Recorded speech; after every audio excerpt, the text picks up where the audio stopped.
mastoid with a little push like that, okay?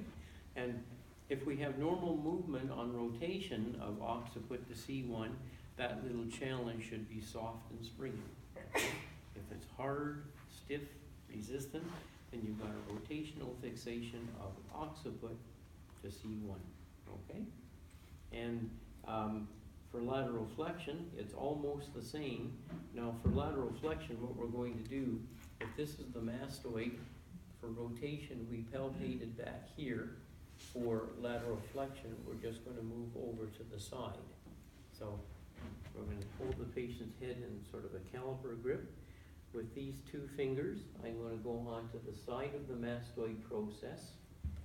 I'm going to laterally flex the head over as far as I can, and then the challenge test is a little flick of the wrist like that. So we're going to be rocking the occiput in a sideways fashion.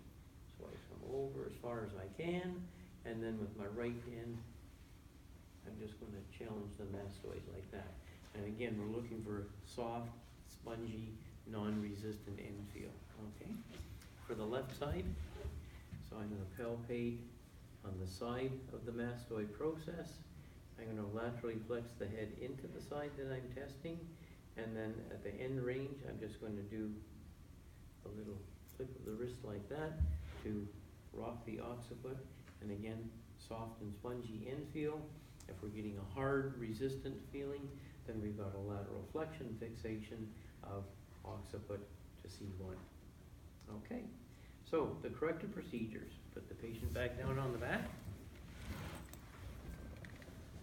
So for rotation, what we're going to do is a soft pisiform contact on the posterior aspect of the mastoid process. Okay? Remember when we were doing cross bilaterals in the thoracic spine? You guys are all experts in that now. I wanted you to have a real sharp, pointy contact on the transverse process and then the thrust.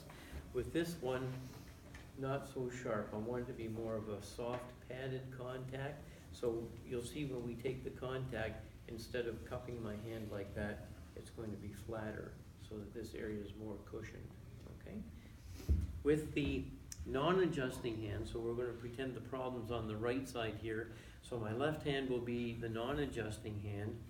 It has two roles to perform.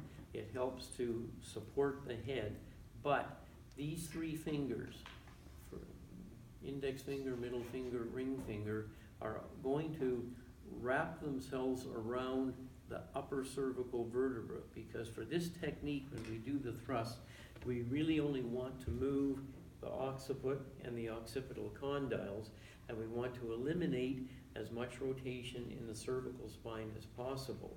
So if we use these three fingers to sort of wrap themselves around the upper cervical spine, it will help to lock C1, 2, and 3 so that the occiput is free to move when we put the thrust in, okay? So this hand will help to elevate the head, and then instead of being flat like that, the fingers are going to curl like that around the C-spine to lock it. So we're going to bring the head into some flexion. Then this hand, the fingers get wrapped around the upper C-spine. So they're actually sort of putting a squeeze on the upper cervical spine. Then the palm of my hand and the heel of my hand helps to keep the head flexed like this, okay? Then I'm going to turn the head to the left. So we have to position the patient so that the fixated side is up. So we're turning like this. We tested the right side has to be up. The doctor comes around to the side of the table, places the soft pisiform on the mastoid, and just let your fingers go across the patient's face like that, okay? So you basically then have the patient's head like this, and you've got the soft pisiform on the mastoid, and we're going to be thrusting in the direction of your fingers. You're going to be thrusting across the patient's face like that, okay? So flexion, secure the C-spine, rotate up like this, come around to the side of the table, get in close to the patient. So you see my hand and my forearm now are supporting the patient's head. This hand comes in onto the mastoid. Now, see my fingers are pointing across the patient's face. Now, maintain a little bit of flexion. Apply some upward traction. So I'm pulling up like this. Take out the last little bit of rotation, and the thrust would be a short, fast little push like that. Okay? Really fast, really shallow. Just a little, you would thrust in the direction of the fingers. Okay? So that's for rotation of C1, or sorry, rotation of occiput to C1. Okay? So the thrust is a push like that. Okay? All right. So now, lateral flexion. Okay? Almost the same. The thing that changes is the positioning of the contact hand. So instead of going across the patient's face, we're going to have the fingers pointing headward like this. So this hand still locks the cervical spine. So we're going to bring the head up. These three fingers secure the upper cervical spine. We turn the fixated side up again. But now, instead of taking a contact like this, you're going to place the mastoid of the patient in this portion of your hand, so right in the center of the heel of the hand. So it helps a little bit if you slightly adduct the thumb and the baby finger, but if you do that, it makes this area a little bit deeper, and you can lock the mastoid right in there. Okay. So flex, secure the C-spine, turn the fixated side up, come around to the side of the table, and then place the mastoid on the heel of the hand like this. Okay? So we've gone from this contact to this contact. So basically, the supporting hand, the fingers are pointing down towards the patient's feet, and the doctor's adjusting hand is pointing up towards the top of the head. And then the thrust is sort of a very fast, shallow scooping action. So I'll magnify it first so that the thrust pattern is like this. Okay, so it's not rotary, it's a scoop like this, but it's short, fast, shallow, quick scoop like that with traction. We want the traction in there to help gap that suboccipital space. Okay? So it ends up looking like this. Fix the C-spine, rotate the fixated side up,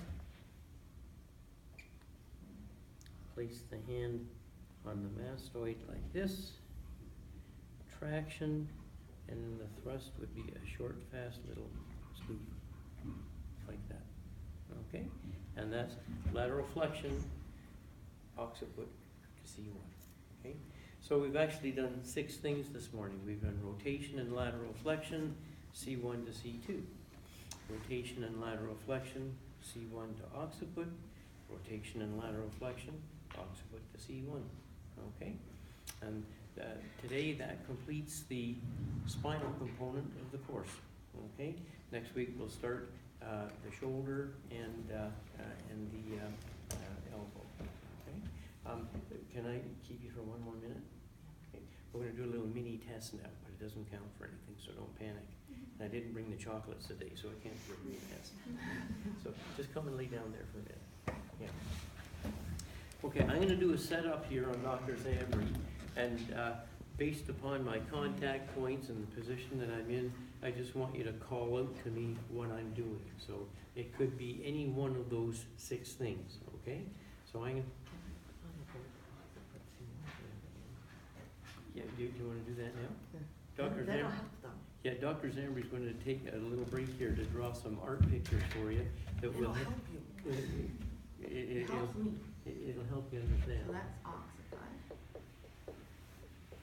Her art works better than mine. It's so. terrible. See, a And it's crooked, but husband it's can say okay. that to her You wife can can say that to the. Yeah, I can say that. So,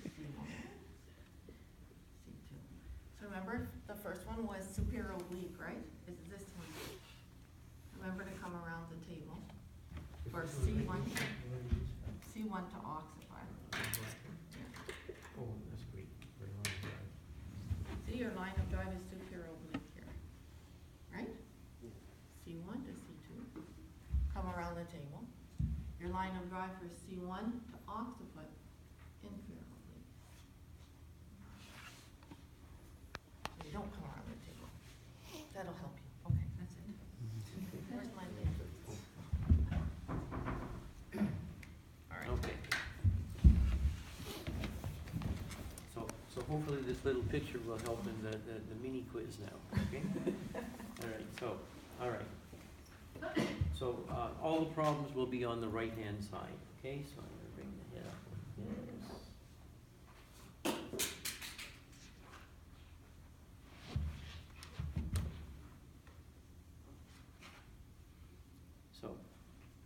So first of all, is it rotation or lateral flexion?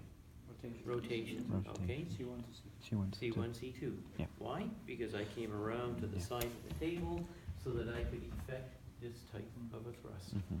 Okay? All right, let's do this one.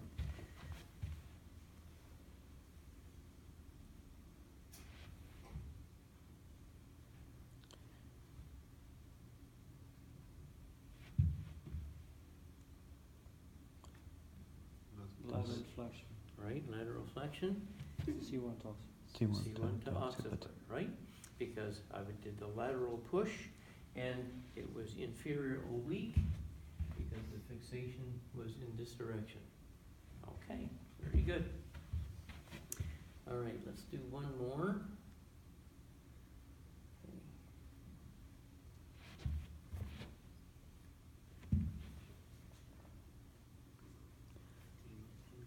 Occiput to C1. Occiput to C1, and what was it? Rotation. Careful. No. Lateral flexion. Lateral flexion. Yeah. Because it was the Uh-huh. scooping action. Okay, very good. Okay, I think you've got it. Very good. Thank you, Dr. Zambri. Thank you for the little thing there. Okay. Okay, any questions then on that? So next week we'll start the shoulder and the scapula and probably the elbow. I'll just give you a little fast forward for the rest of the course in case you're taking a look at the course outline. So next week will be shoulder, scapula, and elbow. And then the week after that will be, according to the course outline, is wrist, hand, and fingers. Forget that. It's not going to happen because it's not going to be on the exam. And because we're a little tight for time in the latter half of the semester, I still want to have 1 week for review. So the wrist, hand, and the fingers are out the window, okay? In that lecture, we're going to do hip, knee, and ankle, okay? And that will be, I think, April the 6th.